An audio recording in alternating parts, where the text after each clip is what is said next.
Howdy folks, Joe here from Just Your Average Joe's EDC.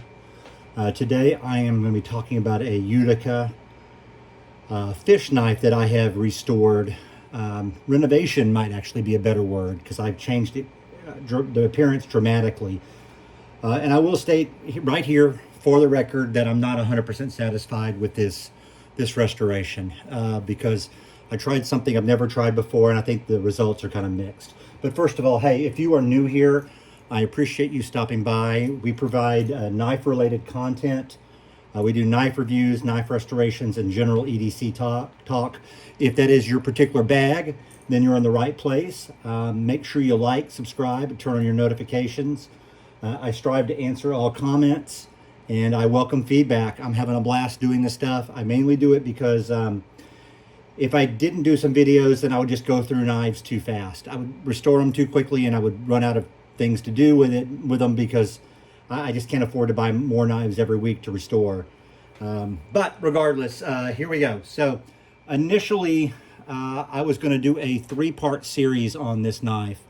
I actually recorded 2 other videos of me taking this knife and removing the old scales and cleaning the rust and all that kind of stuff. And then I realized that the day I did it, I was incredibly tired and I forgot to turn on my light. So the videos are extremely dark. Now, at some point, I may just say heck with it and go ahead and post them anyway. But if I do, I'll change the title of this video to part 3. But for right now, it's my intention just to show you the finished product. And I'll tell you about what it was. So this is a Utica Utica knife. It's a fish knife. Initially, the scale had yellow scales on here, and much of the scales were missing. Underneath the scales was complete rust. It was rust everywhere. I actually did feature this knife on the video that's entitled something like Waco Knife Haul. So if you want to see what it looked like before, and if I don't post these other videos, then all you got to do is just hop over to that, scroll through it real quick until you see the fish knife. It might have been the first one I pulled up. I can't even remember. But anyway, it was complete rust bucket. It had a broken blade, a broken tip off the blade. The scales were just crumbling in my hands as I took them off. I originally hoped that I could maybe epoxy the scales back together and put them on and then paint the scales, you know, to make it match. But it wasn't going to happen. They were just falling apart. They were so brittle and worn out. So I tried something on this knife that I have never tried before, and I honestly don't know if I'll ever try again. As I stated, I think my results here are mixed. So I built the handle, the scales out of JB Weld. And it sounds like something in my mind. It sounded in my mind like, oh, this is going to be easy. I just rebuild them, and then I sand this down to look even. And then I paint it and I varnish it and I call it good. Well, that JB Weld is really sticky. It's pretty easy to get it smooth in one particular area. It's very difficult to get it across the entire portion of the knife. So eventually I just decided to be adaptable. And if you're getting into knife restoration, and if you're figuring it out on your own, which is largely what I do with most things, I just get in there and start trying until I figure it out. Occasionally I will watch a video from another, content maker on how to do something. But by and large, I just prefer to figure it out on my own because it gives me more satisfaction. But when you do that, you make mistakes and you have to be adaptable. So I just decided to go with the flow, realizing that these were not going to be smooth. They're gonna have a different look. So I tried to go for like a sort of a jigged, waved bone look. I think this side was actually smoother and better looking than the other side. Let me show you the other side. It has more of a jigged look. I would have preferred to be able to have the 2 sides match more closely, but it wasn't meant to be. It just didn't happen. I smoothed this side out more and more, and it kind of got to the point where I was going to make the scales too thin, and I just kept adding more JB Weld and more time, and it just got to the point where I felt like I was fighting a losing battle. Now, initially also on this knife, I was going to paint it red, but I've had some experience with rebuilding scales in certain areas on a knife with JB Weld and trying to paint paint it red, and it comes out looking pink. So I chose this like sort of electric blue because I thought there's going to be some areas where the paint doesn't completely conceal the JB Weld underneath, because you can keep adding paint, but you're just not going to get it all. It's just because it's not completely smooth.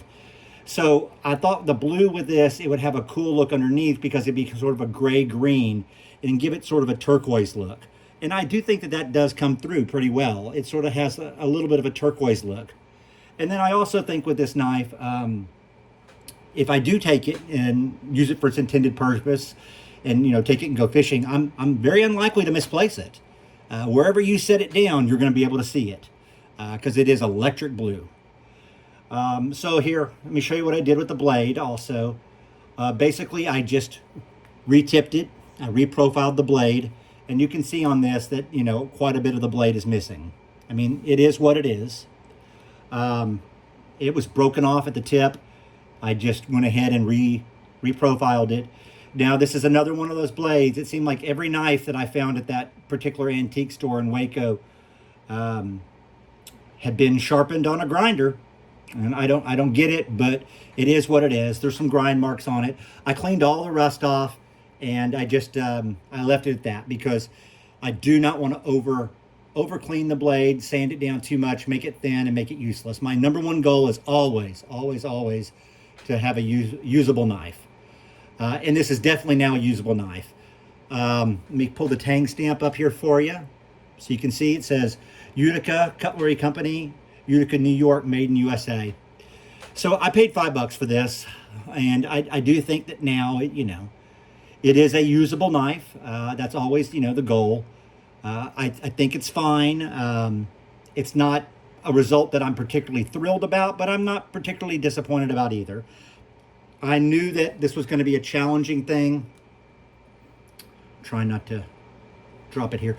I knew this was going to be challenging. I've never done anything like this before where I built the entire set of scales out of JB Weld. I've only done patches for certain areas on the knife that were missing a piece of a scale. And it works real well when you sand it down and all that. But that's for a little area. It's pretty easy to fill in that little area because essentially you're filling in a gap, and you can just overfill the gap and then sand down to match. This was much more difficult than I anticipated. And while I'm not thrilled with the result, I'm not exactly heartbroken either, to be honest. I'll probably get, a little bit of criticism on this knife, the way it turned out, and I'm fine with that. It's not a thing of beauty, but it's functional, it's usable. It looks better than it did. It was an experiment. Now I know what happens if you try to do this with JB Weld for the entire set of scales, and I probably won't do it again, although I may. Part of the problem was I just ran out of JB Weld, and I was in the middle of the project, and I could have chosen to go buy some more, and I didn't. I just went with it. It's a $5 knife. I'm not going to obsess over it. It's one of those things where I just wanted to be adaptable, wanted to be to be in a frame of mind where I just say, okay, good enough, good enough for a $5 knife. I'm never going to make it look exactly like it's new. I just sort of put my own spin on it. I do like the color. I think it kind of stands out. I don't know which side I like better. This side certainly has more gloss and shine to it. I just couldn't make this side look the exact same way. But this side looks more like a jig bone. So I don't know. Not every knife looks the same on both sides. The presentation side may look different from the pile side, the other side. So it is what it is. All in all, I'm at least somewhat happy with the knife, and it is a user now, and I can actually do something with this knife, which was the intended goal. Well, as always, I appreciate you guys stopping by. Welcome feedback, comments. At some point, I may go ahead and post those other videos. It's just that they're so darn dark. I went through both of them, back to back, made them of me cleaning the knife and removing the scales and buffing all that stuff, and never even once noticed that I hadn't turned the light on for the camera, and so they're pretty dark. Well, I hope you guys have a great day. I appreciate you stopping in. As always, thank you for your support. God bless. Talk to you next time.